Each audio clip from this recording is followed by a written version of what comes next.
హైదరాబాద్ నగర శివార్లలో దాదాపు 500 కోట్ల విలువ చేసే ప్రభుత్వ భూమిని ప్రైవేటు వ్యక్తులు కాజేసేందుకు ప్రయత్నిస్తున్నారు. టెక్స్టైల్ పార్క్ ఏర్పాటు కోసమంటూ దాదాపు 22 ఏళ్ల కిందట రైతుల వద్ద సేకరించిన భూమిని మాయం చేసేందుకు కుట్ర చేస్తున్నారు. 2 దశాబ్దాలు గడిచినా ఇక్కడ పార్క్ ఏర్పాటు చేయలేదు సరికదా, కేంద్రం ఇచ్చిన నిధులను బ్యాంకుల నుంచి రుణంగా తీసుకున్న సొమ్మును నొక్కేశారు. దీంతో ఈ భూములను నిషేధిత జాబితాలో పెట్టాలని కేంద్ర ప్రభుత్వం నిర్దేశించింది. దాంతో ఆ భూములను 22A కింద నిషేధిత జాబితాలో పెట్టినట్లే పెట్టి ఇప్పుడు మాయం చేస్తున్నారు. సేకరించిన 142 ఎకరాల్లో ఇప్పటికే దాదాపు 20 ఎకరాల భూమి వివరాలు నిషేధిత జాబితా నుంచి అదృశ్యమయ్యాయి. ఇందుకు గత ప్రభుత్వంలోని బడా నేత కుటుంబ సభ్యురాలు చక్రం తిప్పారన్న ఆరోపణలు ఉన్నాయి.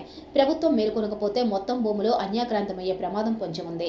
దేశంలో వస్త్ర పరిశ్రమ అభివృద్ధి కోసం స్కీమ్ ఫర్ ఇంటిగ్రేటెడ్ టెక్స్టైల్ పార్కును ఏర్పాటు చేయాలని కేంద్ర ప్రభుత్వం 2003లో నిర్ణయించింది.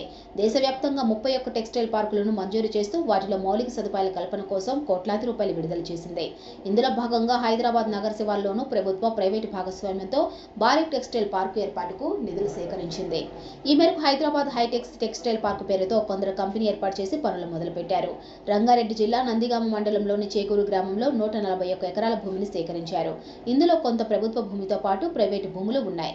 కాగా మొత్తం 106 కోట్ల అంచనా వ్యయంతో నిర్మిస్తున్న టెక్స్టైల్ పార్క్ కోసం కేంద్రం 100 కోట్ల టర్మ్ లోన్ కూడా ఇస్తామని పేర్కొంది. 12 నెలల్లో ప్రాజెక్టు పూర్తి చేయాలని సూచించింది. అయితే ఈ పార్కుపై పెత్తనం చేసేందుకు అప్పట్లోనే కొందరు భారీ స్కెచ్ వేశారు. ప్రభుత్వ ప్రైవేటు భాగస్వామ్యంతో ఏర్పడిన హైటెక్ టెక్స్టైల్ పార్కును కొద్ది రోజుల తర్వాత నిబంధనలకు విరుద్ధంగా హైటెక్ టెక్స్టైల్ పార్కు ప్రైవేట్ లిమిటెడ్గా మార్చారు.